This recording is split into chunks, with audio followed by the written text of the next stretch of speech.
This mixing with mic tip is on upward compression, sometimes called low-level compression.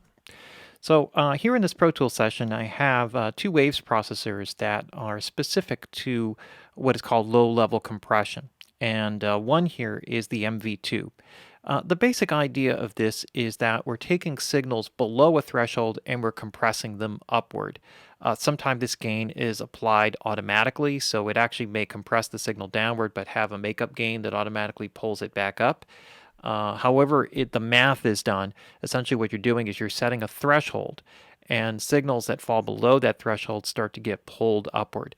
Now, there are two things that happen with this. One is that it brings up a lot of the presence and detailed information about any given instrument. So if we had a snare drum, an acoustic guitar, or whatever, what it'll do is it'll bring up a lot of the presence and the detail of the instrument. The downside of it is that it also will bring up the noise that's associated with that. So you will get a lot of the ambient energy or noise or other information that's going or floating around in that area, and sometimes that can work against you.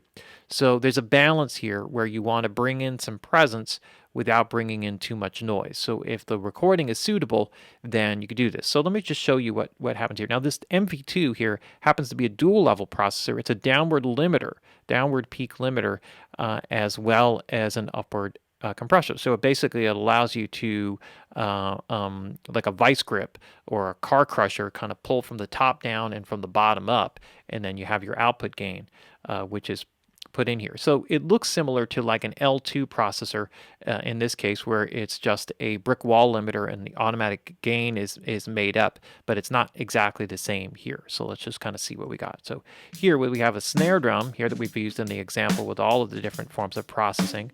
Essentially what we're doing here is, right, so you could hear all of that additional, the snare, the hi-hat bleed and everything else that's brought in there. But when you listen to the snare drum itself, you can hear the snappiness or the effect. So in this case, we may want to put a gate after that. And in this case, if we use the downward, right, where we can apply this, and then we basically can compress or really tighten up from the top down and from the bottom up. So this really, truly compacts the drum. Right, and then you can kind of work with it that way. The difference between this and the MV or the max volume in terms of an upward or low-level compressor, upward compressor, is that it has also the high-level compression and the low-level compression, but it also has a makeup gain. And this is kind of interesting because when we apply this in,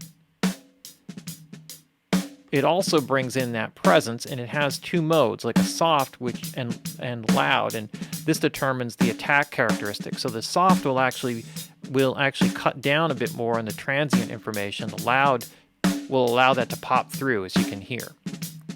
All right, so here with this, I also have a makeup gain control, so I can bring up that low-level energy even more or pull it back. Right, so in other words, I can actually kind of get more aggressive with this here and then kind of pull this back. So this allows me to have some of that presence energy and still control some of the bleed and set it. So I can get a lot of stuff there, really squash to that presence energy stuff and bring my gain down here to kind of bring that presence up. So it gives me a lot more control.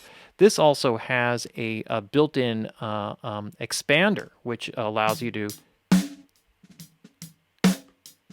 and it's not going to be, it's a very soft limiter. It's not designed, or expander, downward expander. So it's not designed to act like a gate in that respect. But when you are in an area where there's no audio, for example, it will help to kind of softly close down any kind of ambient noise that's in the background. And then this also has a high level downward limiter that's built in with the makeup gain control.